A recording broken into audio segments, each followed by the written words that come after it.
16 août, Ésaïe chapitre 28, chapitre 29, chapitre 30.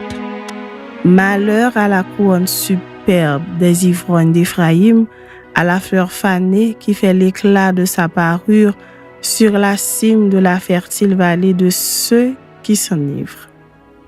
Voici venir de la part du Seigneur un homme fort et puissant, comme un orage de grêle, un ouragan destructeur, comme une tempête qui précipite des torrents d'eau. Il l'a fait tomber en terre avec violence. Elle sera foulée aux pieds, la couronne superbe des ivrognes d'Éphraïm, et la fleur fanée qui fait l'éclat de sa parure sur la cime de la fertile vallée sera comme une figue hâtive qu'on aperçoit avant la récolte et qui, à peine dans la main, est aussitôt avalée. En ce jour, l'Éternel des armées sera une couronne éclatante et une parure magnifique pour le reste de son peuple. Un esprit de justice pour celui qui est assis au siège de la justice et une force pour ceux qui repoussent l'ennemi jusqu'à ses portes. Mais eux aussi, ils chancellent dans le vin et les boissons fortes leur donnent des vertiges. Sacrificateurs et prophètes chancellent dans les boissons fortes, ils sont absorbés par le vin, ils ont des vertiges à cause des boissons fortes. Ils chancellent en prophétisant, ils vacillent en rendant la justice. Toutes les tables sont pleines de vomissements d'ordures. Il n'y a plus de place. À qui veut-on enseigner la sagesse? À qui veut-on donner des leçons? Est-ce à des enfants qui viennent d'être sevrés, qui viennent de quitter la mamelle? Car c'est précepte sur précepte, précepte sur précepte, règle sur règle, règle sur règle, un peu ici, un peu là.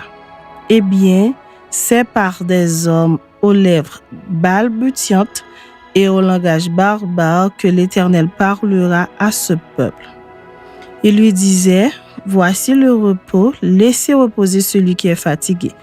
Voici le lieu du repos, mais ils n'ont pas voulu écouter. » Et pour eux, la parole de l'Éternel sera précepte sur précepte, précepte sur précepte, règle sur règle, règle sur règle, un peu ici, un peu là, afin qu'en marchant, ils tombent à la renverse et se brisent, afin qu'ils soient enlacés et pris.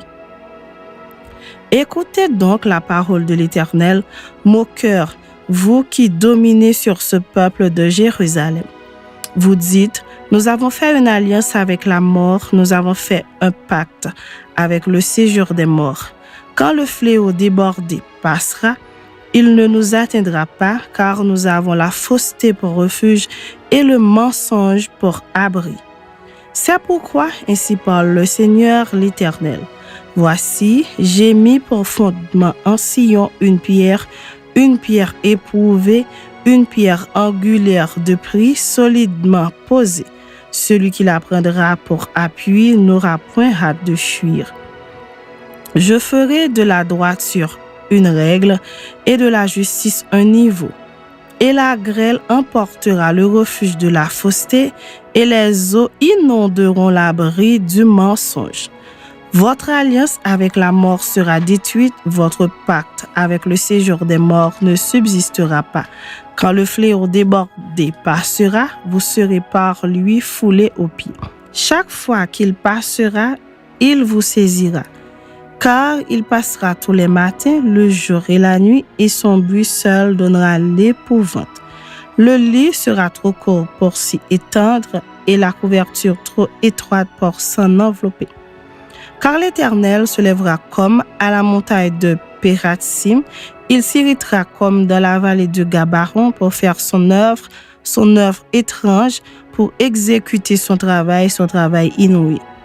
Maintenant, ne vous livrez point à la moquerie de peur que vos liens ne soient resserrés.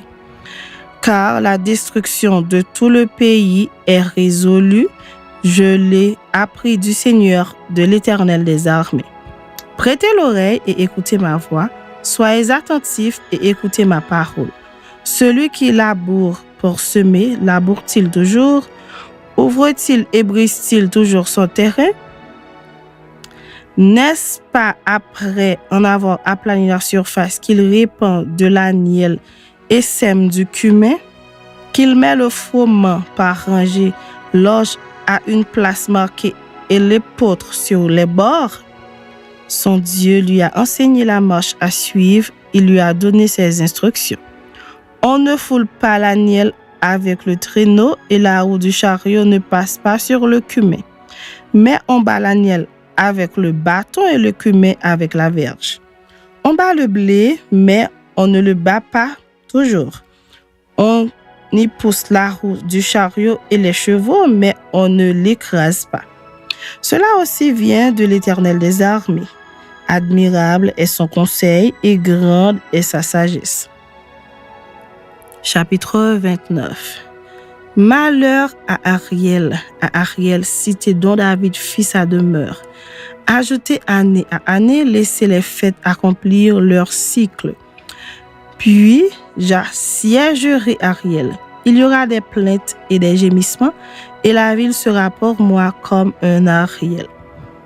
Je t'investirai de toutes parts, je te cernerai par des postes armés, je lèverai contre toi des retranchements. Tu seras abaissé, ta parole viendra de terre, et les sons en seront étouffés par la poussière. Ta voix sortira de terre comme celle d'un spectre, et c'est de la poussière que tu murmureras tes discours. La multitude de tes ennemis sera comme une fine poussière, cette multitude de guerriers sera comme la balle qui vole, et cela tout à coup en un instant. C'est de l'Éternel des armées que viendra le châtiment, avec des tonnerres, des tremblements de terre et un bruit formidable, avec l'ouragan et la tempête, et avec la flamme d'un feu dévorant. Et comme il en est d'un songe, d'une vision nocturne, ainsi en sera-t-il de la multitude des nations qui combattront Ariel, de tous ceux qui l'attaqueront, elle et sa forteresse, et qui la serreront de près. Comme celui qui a faim rêve qu'il mange, puis s'éveille, l'estomac vide, et comme celui qui a soif rêve qu'il boit, puis s'éveille épuisé et languissant, ainsi en sera-t-il de la multitude des nations qui viendront attaquer la montagne de Sion. Soyez stupéfaits et étonnés, fermez les yeux et devenez aveugles. Ils sont ivres, mais ce n'est pas de vin. Ils chancellent, mais ce n'est pas l'effet des liqueurs fortes. Car l'Éternel a répandu sur vous un esprit d'assoupissement, il a fermé vos yeux les prophètes, il a voilé vos têtes les voyants. Toute la révélation est pour vous comme les mots d'un livre caché que l'on donne à un homme qui sait lire en disant « Lis donc cela » et qui répond « Je ne le puis car il est cacheté ». Ou comme un livre que l'on donne à un homme qui ne sait pas lire en disant « Lis donc cela » et qui répond « Je ne sais pas lire ». Le Seigneur dit « Quand ce peuple s'approche de moi, il m'honore de la bouche et des lèvres, mais son cœur est éloigné de moi et la crainte qu'il a de moi n'est qu'un précepte de tradition humaine. C'est pourquoi je frapperai encore ce peuple par des prodiges et des miracles, et la sagesse de ces sages périra, et l'intelligence de ces hommes intelligents disparaîtra. Malheur à ceux qui cachent leurs desseins pour les dérober à l'Éternel, qui font leurs œuvres dans les ténèbres et qui disent « Qui nous voit et qui nous connaît ?» Quelle perversité est la vôtre! Le potier doit-il être considéré comme de l'argile pour que l'ouvrage dise de l'ouvrier « Il ne m'a point fait » pour que le vase dise du potier « Il n'a point d'intelligence » Encore un peu de temps et le Liban se changera en verger et le verger sera considéré comme forêt.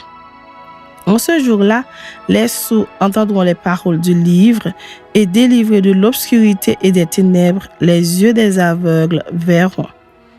Les malheureux se réjouiront de plus en plus en l'Éternel et les pauvres feront du Saint d'Israël le sujet de leur allégresse.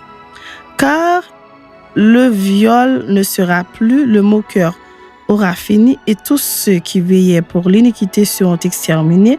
Ceux qui condamnaient les autres en justice tendaient des pièges à qui défendait sa cause à la porte et violaient par la faute les droits de l'innocent. C'est pourquoi ainsi parle l'Éternel à la maison de Jacob, lui qui a racheté Abraham. Maintenant Jacob ne rougira plus, maintenant son visage ne pâlira plus. Car lorsque ses enfants verront au milieu de l'œuvre de mes mains, ils sanctifieront mon nom. Ils sanctifieront le Saint de Jacob et ils craindront le Dieu d'Israël. Ceux dont l'esprit s'égarait acquerront de l'intelligence et ceux qui murmuraient recevront instruction. Chapitre 30. Malheur, dit l'Éternel, aux enfants rebelles qui prennent des résolutions sans moi et qui font des alliances sans ma volonté pour accumuler péché sur péché. Qui descendent en Égypte sans me consulter pour se réfugier sous la protection de Pharaon et chercher un abri sous l'ombre de l'Égypte. La protection de Pharaon sera pour vous une honte et l'abri sous l'ombre de l'Égypte une ignominie. Déjà ses princes sont à Soran et ses envoyés ont atteint Anès. Tous seront confus au sujet d'un peuple qui ne leur sera point utile, ni pour les secourir, ni pour les aider, mais qui fera leur honte et leur opprobre. Sentence des bêtes du Midi. À travers une contrée de détresse et d'angoisse, d'où viennent la lionne et le lion, la vipère et le dragon volant, ils portent à Dodan leur richesse et sur la bosse des chameaux leur trésor à un peuple qui ne leur sera point utile. Car le secours de l'Égypte n'est que vanité et néant, c'est pourquoi j'appelle cela du bruit qui n'aboutit à rien. Va maintenant, écris ces choses devant eux sur une table et grave-les dans un livre afin qu'elles subsistent dans les temps à venir éternellement et à perpétuité. Car c'est un peuple rebelle, ce sont des enfants menteurs, des enfants qui ne veulent point écouter la loi de l'Éternel, qui disent aux voyants, ne voyez pas, et aux prophètes, ne nous prophétisez pas des vérités, dites-nous des choses flatteuses, prophétisez des chimères. Détournez-vous du chemin, écartez-vous du sentier, éloignez de notre présence le Saint d'Israël. C'est pourquoi ainsi parle le Saint d'Israël, puisque vous rejetez cette parole, que vous vous confiez dans la violence et dans les détours et que vous les prenez pour appui, ce crime sera pour vous comme une partie crevassée qui menace ruine et fait saillir dans un mur élevé dont l'écroulement arrive tout à coup en un instant. Il se brise comme se brise un vase de terre que l'on casse sans ménagement et dont les débris ne laissent pas un morceau pour prendre du feu au foyer ou pour puiser de l'eau à la citerne. Car ainsi a parlé le Seigneur l'Éternel, le Saint d'Israël, c'est dans la tranquillité et le repos que sera votre salut, c'est dans le calme et la confiance que sera votre force. Mais vous ne l'avez pas voulu. Vous avez dit, non, nous prendrons la course à cheval. C'est pourquoi vous fuirez à la course. Nous monterons des coursiers légers, c'est pourquoi ceux qui vous poursuivront seront légers. 1000 fuiront à la menace d'un seul et à la menace de 5, vous fuirez jusqu'à ce que vous restiez comme un signal au sommet de la montagne, comme une étendard sur la colline. Cependant, l'Éternel désire vous faire grâce et il se lèvera pour vous faire miséricorde, car l'Éternel est un Dieu juste. Heureux tous ceux qui espèrent en lui.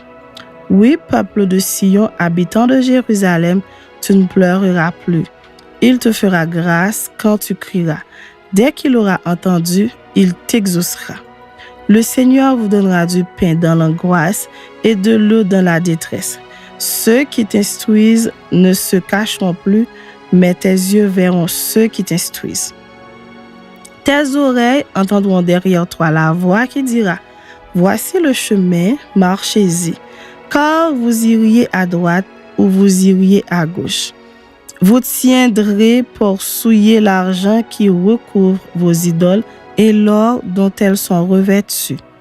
Tu en disperseras les débris comme une impureté, hors d'ici, leur diras-tu. Alors il répandra la pluie sur la semence que tu auras mise en terre, et le pain que produira la terre sera savoureux et nourrissant. En ce même temps, tes troupeaux paîtront dans de vastes pâturages. Les bœufs et les ânes qui labourent la terre mangeront un fourrage salé qu'on aura vanné avec la pelle et le vent. Sur toute haute montagne et sur toute colline élevée, il y aura des ruisseaux, des courants d'eau au jour du grand carnage à la chute des tours. La lumière de la lune sera comme la lumière du soleil, et la lumière du soleil sera 7 fois plus grande comme la lumière de 7 jours. Lorsque l'Éternel bandera la blessure de son peuple et qu'il guérira la plaie de ses coups. Voici le nom de l'Éternel vient de loin. Sa colère est ardente, c'est un violent incendie.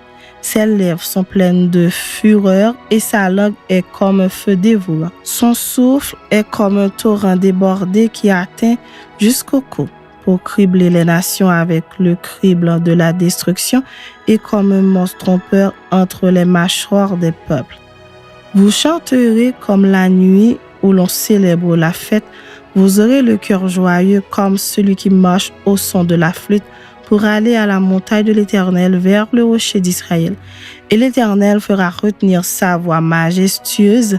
Il montrera son bras prêt à frapper dans l'ardeur de sa colère, au milieu de la flamme d'un feu dévorant, de l'inondation, de la tempête et des pierres de grêle. À la voix de l'Éternel, l'Assyrien tremblera.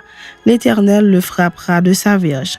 À chaque coup de la verge qui lui est destinée et que l'Éternel fera tomber sur lui, on entendra les tambourins et les harpes. L'Éternel combattra contre lui à main levée. Depuis longtemps, un bûcher est préparé. Il est préparé pour le roi, il est profond, il est vaste. Son bûcher, c'est du feu et du bois en abondance. Le souffle de l'Éternel l'enflamme comme un torrent de soufre.